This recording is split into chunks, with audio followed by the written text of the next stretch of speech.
I'm Carol Kaemmerer. I'm a member of Nokomis Heights Lutheran Church and have been since 1979, and I'm also a board member of Water to Thrive. And today we are celebrating the 15th year of Water to Thrive and the funding of Nokomis Heights' 10th Water Project through Water to Thrive. 700 million people don't have access to clean water. That's 1 in 10 people worldwide, and about half of them live in sub-Saharan Africa. Ethiopia is the water neediest country, with 40% of the population lacking access to clean water. And the consequences of life without clean water are significant. Waterborne illnesses such as cholera, dysentery, typhoid, polio, and diarrhea are the #1 cause of death in these regions. Children are especially susceptible to waterborne illnesses, and many die before they reach the age of 5. Children, primarily girls, spend 4 to 6 hours of their day walking for water with their mothers. This leaves little or no time for school, and their daily water trek can expose them to attack by wild animals, sexual harassment, and rape.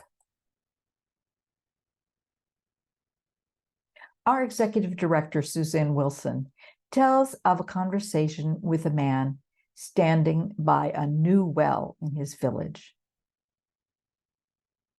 He told her that the old water source was fairly close by, about 5 kilometers.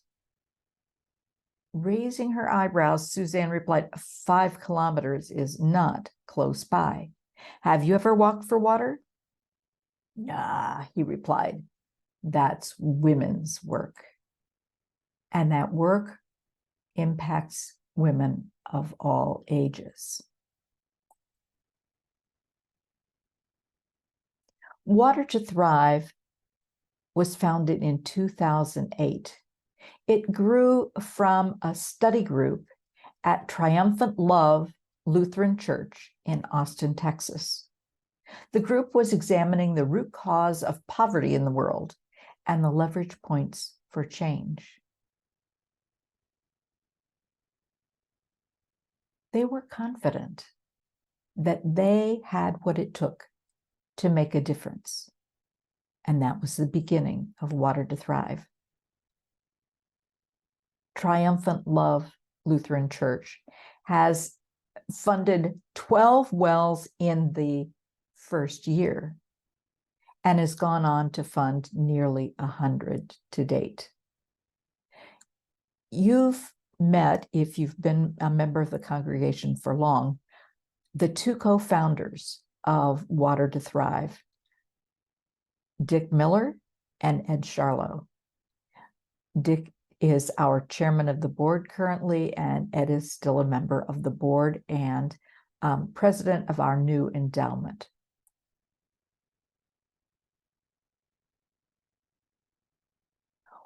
Water to Thrive transforms lives in Africa by working with partners and beneficiaries to bring the blessing of clean, safe water, connecting communities in need with supporters who have the heart and spirit to make a difference.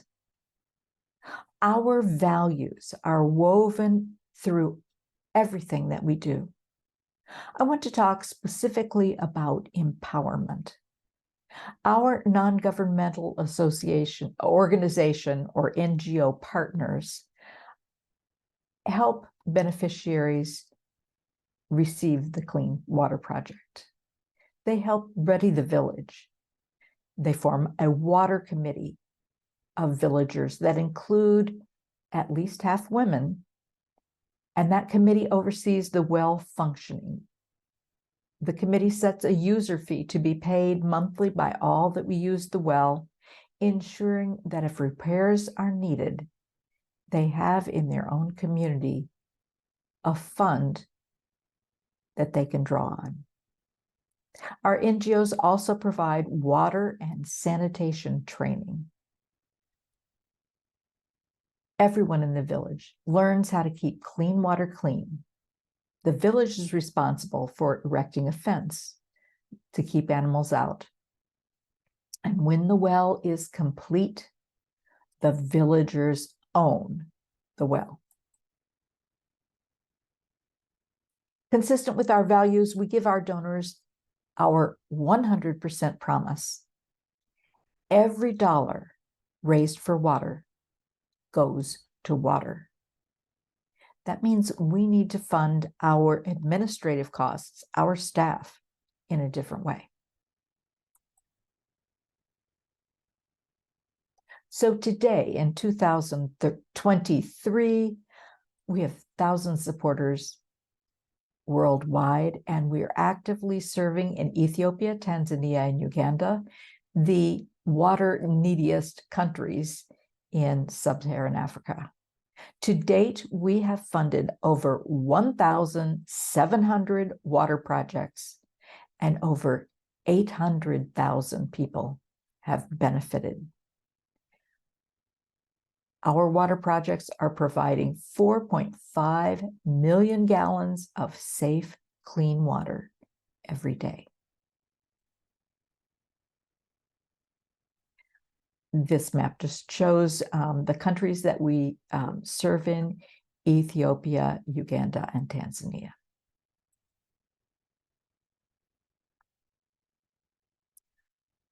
Nokomis Heights has been involved for a very long time with Water to Thrive. In 2010, we funded our first 3 wells through the Green, Growing, and Grateful Capital campaign, where for the first time, our congregation agreed to tithe to support organizations beyond our walls when we collected money from the congregation. We have to date funded 10 wells, and an additional 10 wells have come from members of our congregation. They are wells to memorialize or recognize special people in our lives and special events. In this slide, I have listed the spring protection systems shown to the right of the top picture, which is a spring protection system, and the number of hand-dug wells that we have implemented in the bottom of that slide. Let me tell you a little bit about a spring protection system. Spring protection systems are for areas that have naturally occurring springs, but those springs are polluted by animals. And when we go in and develop a spring protection system, we cap the eye of the spring so that it remains clean. And then there is a conduit that goes beneath the earth and comes out at the water point that you see here, with the child collecting water. Spring protection systems often occur in areas that are quite hilly, and the water collection site is always downhill from the protection of the eye of the spring. The shallow hand-dug well that you see in the bottom is just beginning, and the next step will be that they will put in a concrete conduit like you would see in highway construction around here. And it would form a collar around the walls so that the walls don't cave in as the diggers continue to dig further. And the collar would slip down as the person is making progress in digging the well, and they would add another collar on top, etc. Projects funded by Nokomis Heights have directly benefited 5,000 people. Those are the people that live within the 1 kilometer that the United Nations counts. But we know that because people in Ethiopia are walking 4 to 6 hours for water, that as many as 2 to 3 times that many people actually use the clean water sites. That means we are benefiting potentially up to 15,000 people. So some milestones for the organization. It's been a long time since we've talked to the congregation about Water to Thrive, and I wanted to bring you up to date. So in 2011, Water to Thrive did a very complex, deep borehole project with many, many water points. It took several years to be fully implemented. In 2012, we, with a new partner in Tanzania, opened our work in Tanzania. And in 2014, we were fortunate to find an incredible helper. Gashaw is a master's level hydrologist.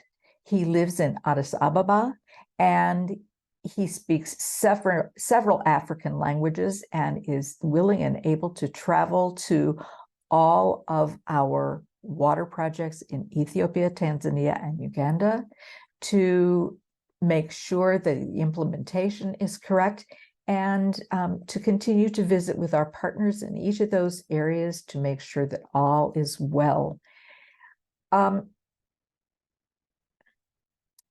He is personable, he is engaging, but he means business. And he's able to keep our implementing partners up to the standards that we hold that are very high and that make it possible for our water projects to be engineered for 20 years or more. In 2015, we were so excited to bring on our first executive director and our current executive director, Suzanne Wilson, who is an absolute delight. She's articulate, she loves to travel, and she represents us very well, both in the US and in Africa. We also standardized our signage for the first time. Every implementing partner had a different way to sign our projects. And so some were wooden signs, some were metal signs, all over the map. And so we have taken over signing the projects, and Suzanne is holding an example in the top right, and in the bottom left, I am placing a plaque on a pump handle or a pump. In 2016, we were able to expand our work to Uganda.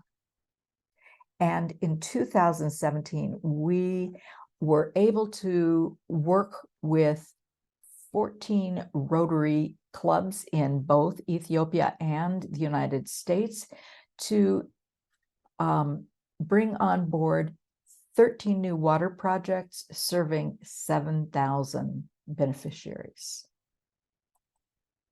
And in 2018, our 10th year, we reached the milestone of 1,000 wells.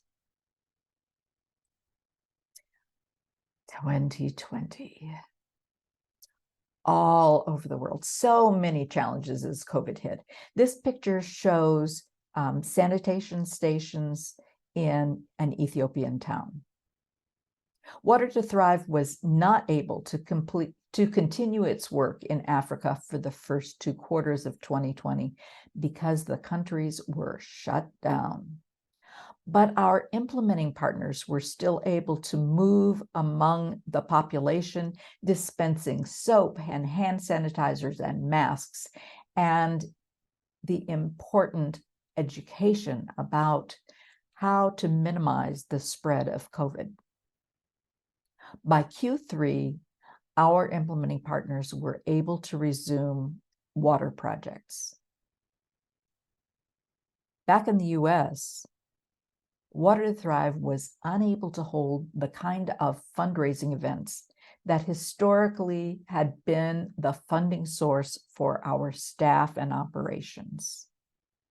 We implemented for the first time an operations fund requesting that people contribute to our drop-by-drop fund for operations.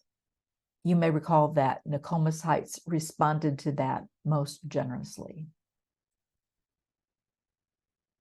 2020 was also the beginning of ethnic fighting in Tigray, the northern region in northern Ethiopia.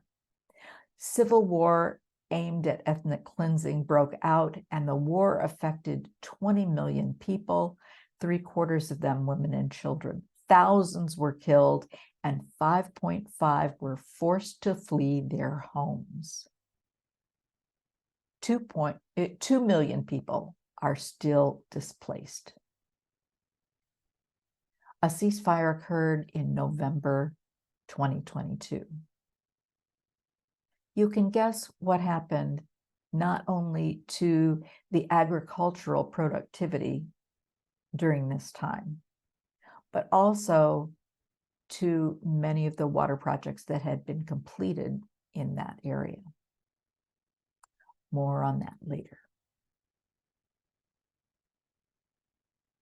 As a result of the work that our NGOs did during COVID relating to the dispensing of supplies and education, Water to Thrive developed a closer tie with many of the rural health clinics in the Sidama area of Ethiopia.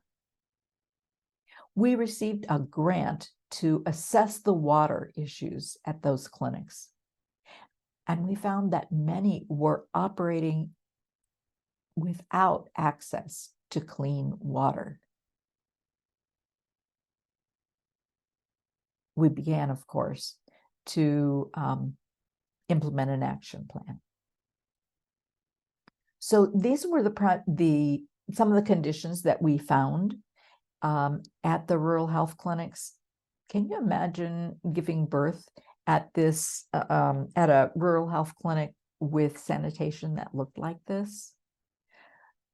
So now it looks much better. We have each of them connected with a clean water well, and some of them required reverse osmosis systems to filter out calcium and lime. Conditions are now sanitary and hygienic. So in November of 2022, fighting ceased in Tigray, and we were approached by another foundation to spearhead the rehabilitation of clean water projects, not just those projects initially funded through Water to Thrive, but also to supervise the rehab of projects done by other funders. Why was Water to Thrive chosen? It's because of our excellent track record, high standards, and of course, our secret weapon, Gasha.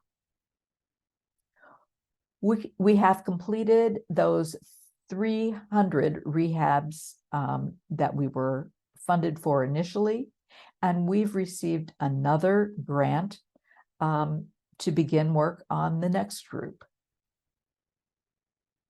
In some areas, the projects have been totally abandoned because people fled the area and have not come back.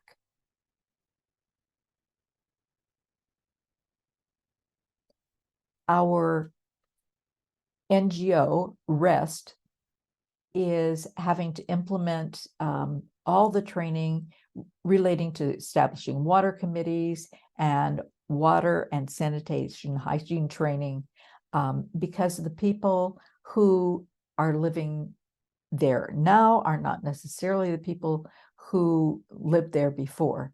And many of them have not had any training at all. In 2022, we invested in making our nonprofit more consistent with other nonprofits. We created an endowment fund to protect us for the future. We established healthcare benefits and retirement savings programs for the first time for our staff.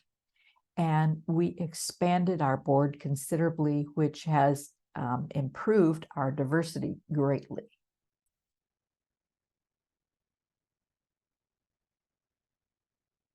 So our ask today is not money for a well, although we'll ask that some other time. But our ask is for ongoing support for the operations of Water to Thrive. In 2020, it became apparent that funding the staff based on galas and 5 or 10K races was just not a reliable source. And so today, I'm coming to you to ask for a different kind of support, a support that is deeper, that is ongoing, a support because you believe in the organization. Think about the model of Minnesota Public Radio or Twin Cities Public TV coming to you asking for sustaining support. That's our ask today, because our 100% promise is important to us.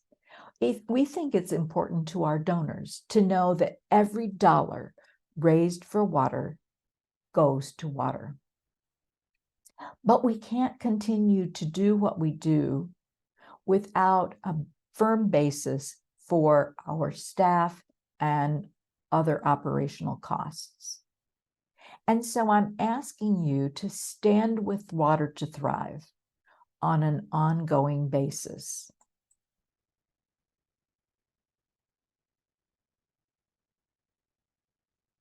Consider pledging to make a yearly contribution of $1,000 or more. It's totally possible for many of us. We call people who are contributing at this level water angels.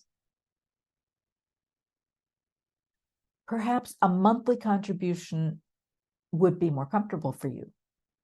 You can pledge to give monthly in any amount.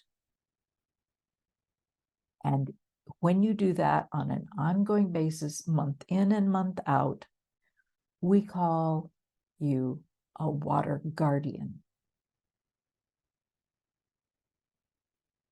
If you'd like to give at the legacy level, consider giving to Water to Thrive's new endowment fund. And if you just can't commit on an ongoing basis, but would like to make a donation today, we will forward your contribution to their operations fund, also known as the drop-by-drop fund. If you are watching this video online, go to watertothrive.org and find their donations page. And we're so excited to bring on new ongoing supporters from Nokomis Heights. You know the joy of clean water for these people. It's an amazing way to improve health, well-being, education, economics. Water changes everything. Build wells, change lives. on behalf of all our beneficiaries and the board at Water to Thrive, I thank you for your contributions and support.